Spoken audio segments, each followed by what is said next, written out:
Ciao a tutti, benvenuti e ben ritrovati da Francesca su Figaro Arte. Oggi parleremo di Perle Pur, ovvero la tecnica delle perle. La tecnica delle perle è una delle mie tecniche preferite. Credo che lo si capisca anche solo guardando la parete alle mie spalle, perché tutte le opere che vedete qua dietro sono realizzate proprio con la tecnica della Perle Pur.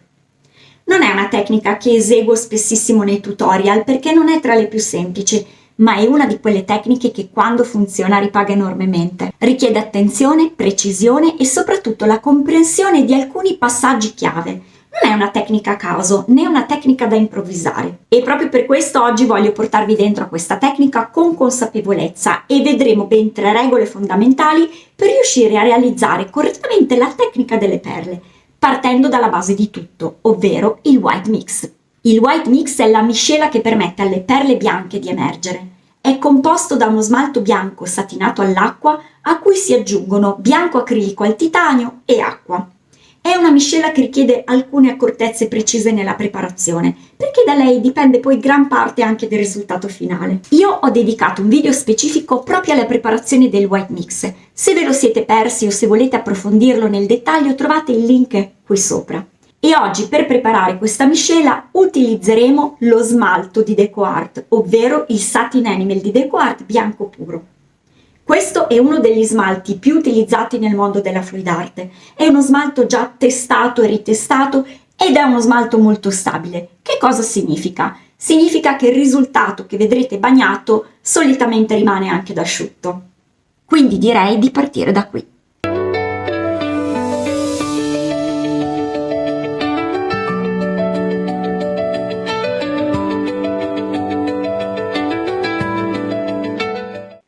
Allora, adesso prepariamo il white mix con lo smalto bianco di DecoArt e il bianco acrilico di Lefranc.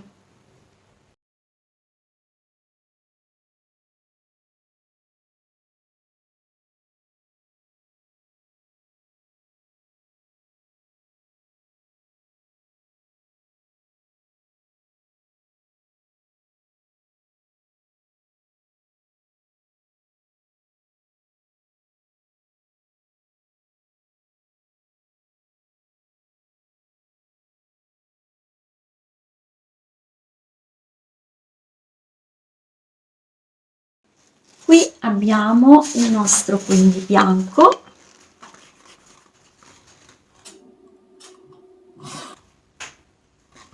quindi abbiamo visto la prima regola. Allora, la seconda regola della Perle Pur è proprio la consistenza, e vedete che è sottile.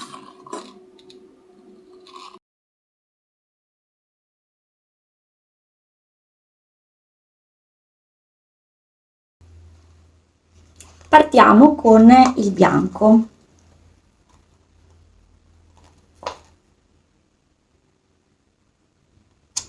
Facciamo il nostro primo strato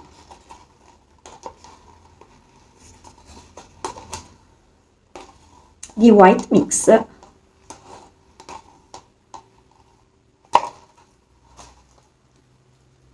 Scoppiamo sempre le bollicine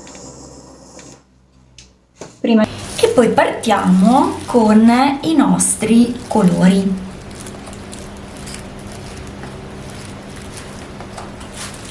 Ok, parto con questo.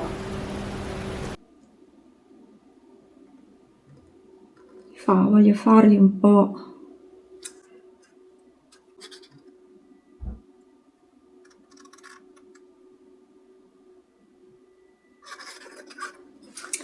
azzurro. Questo è un corallo.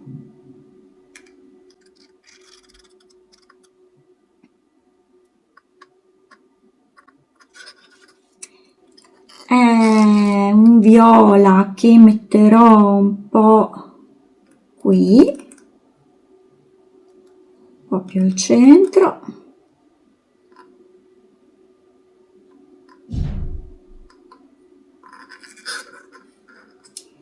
E il giallo che metterò da questa parte.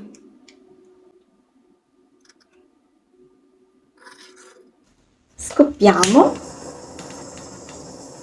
le bollicine e vado a versare la mia copertina nera. E la terza regola è che questa copertina è preparata esclusivamente con colore acrilico nero. Io uso quello di Amsterdam, qui c'è l'ossido nero di Amsterdam, e acqua. Metto a volte pochissimi grammi di Floetrol, ma tendenzialmente la preparo solo con colore acqua.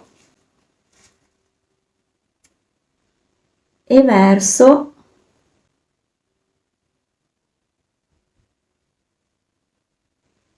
la mia copertina nera.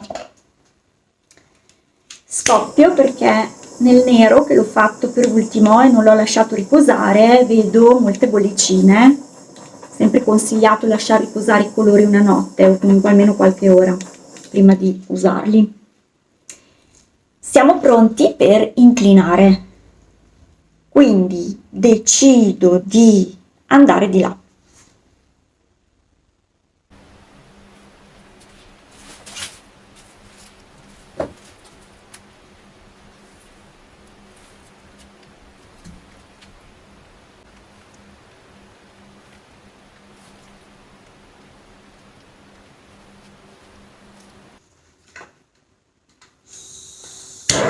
Torcia,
vedete che ripasso per vedere se ne escono altre.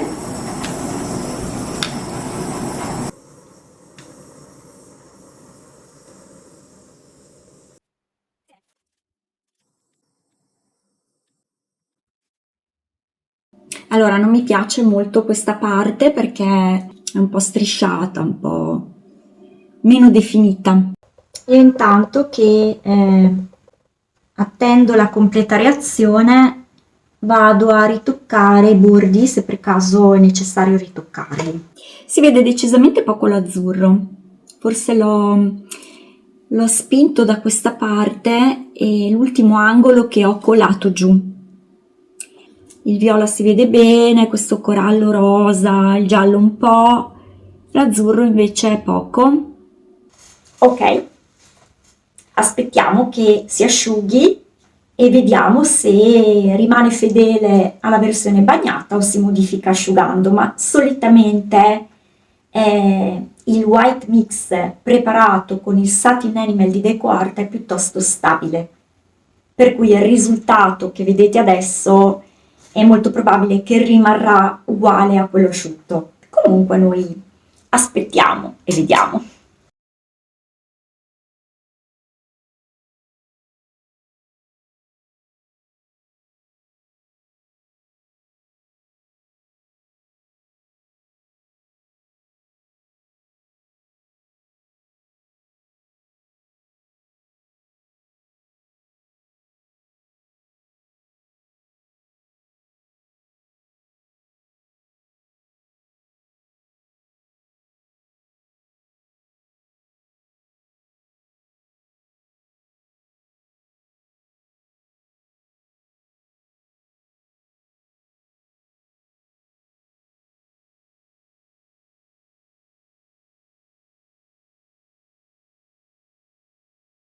Allora, ho cambiato idea perché ho deciso di provare a elaborare un pochino in modo semplice questa tela. Quindi non aspetterò che asciughi, prenderò un palloncino.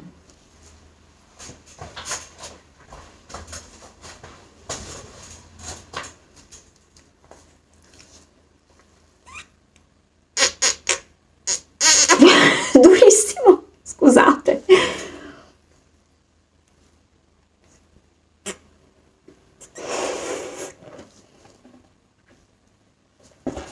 È durissimo.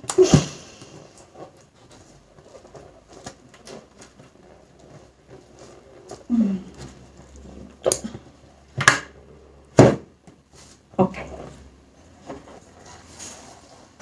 Allora, non voglio fare una cosa così.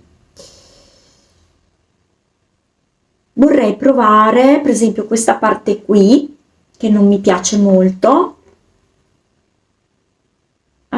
provare a elaborarla.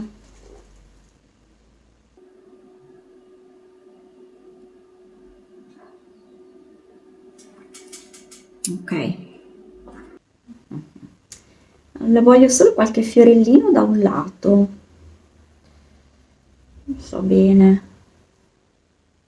Se qua potrei provare a usare qua. Farne uno piccolino qua vicino.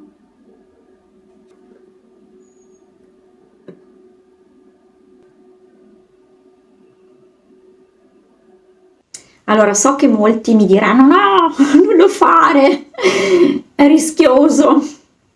Eh sì, però a volte vale la pena rischiare, a volte no. Vediamo cosa viene fuori. A me piace giocare, quindi cos'è che sto facendo col palloncino?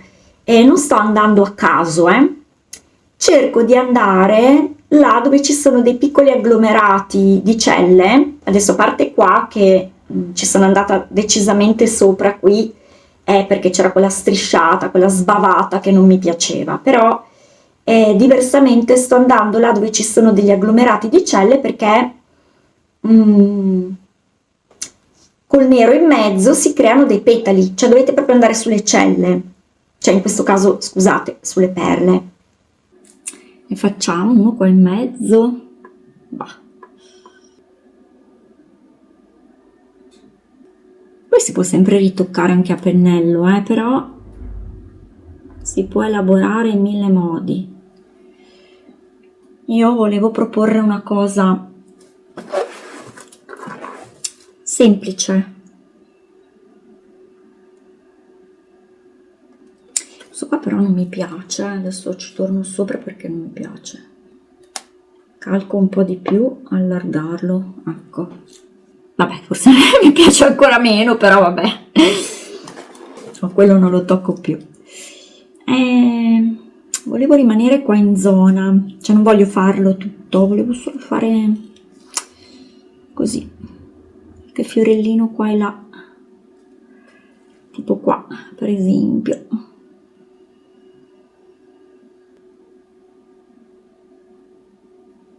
Sto calcando troppo, dopo lì bisogna imparare un po' a dosarsi, perché speravo emergesse qualcosa in più qua, invece non è emerso un tubo e quindi adesso ci pasticcerò sicuramente sopra, ecco.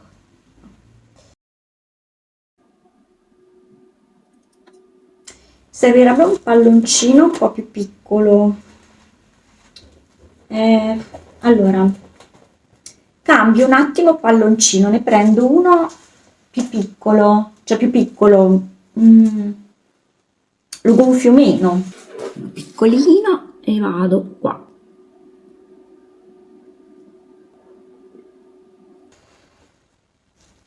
Boh, non so se sia stata una grande idea fare sta roba, però ormai l'ho fatta. Ok, ok, volevo che emergesse un po' più di colore sotto. È ovvio che essendoci il nero sopra un po' sporca, vabbè. Io vado anche qua in mezzo. Ecco. E mi piacciono anche questi effetti ventaglietto che si creano. Potrei farne qualcuno anche qua vicino, qua, qua. Ecco. E si ricongiunge un po' a quell'angolino rosa lì. Ok, dai, basta così. Volevo solo provare a elaborare un po', fare qualche fiorellino. Cioè, mi intendevo che si vedessero meno, sono fin troppo invadenti, quindi basta. Dai, lo lasciamo asciugare così. Vediamo cosa ne esce.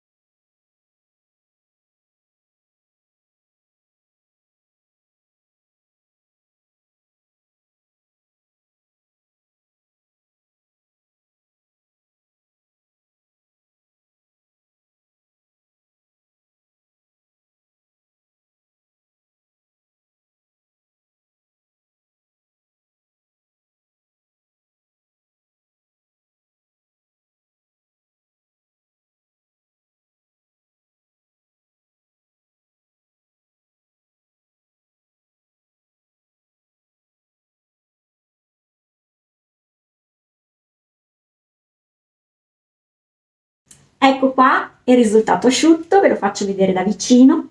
Avete visto che ho fatto qualche ritocco a pennello e a pennarello acrilico per togliere un po' quella sporcatura di nero che mi disturbava, l'avevo già così evidenziato. Gli ho semplicemente dato qualche spennellata di bianco e un po' più di luce, quindi un po' più di profondità, è una cosa molto semplice e molto veloce, senza cambiare la struttura del disegno.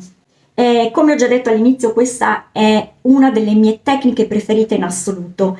Non è semplicissima da fare, ma con le dovute accortezze e un po' di allenamento può davvero, secondo me, regalare dei grandi risultati. Motivo per cui nel mio manuale di Fluid Art Academy ho riservato una parte piuttosto ampia a questa tecnica, sia nella versione classica che in tutte le sue varianti, anche con e senza smalti satinati.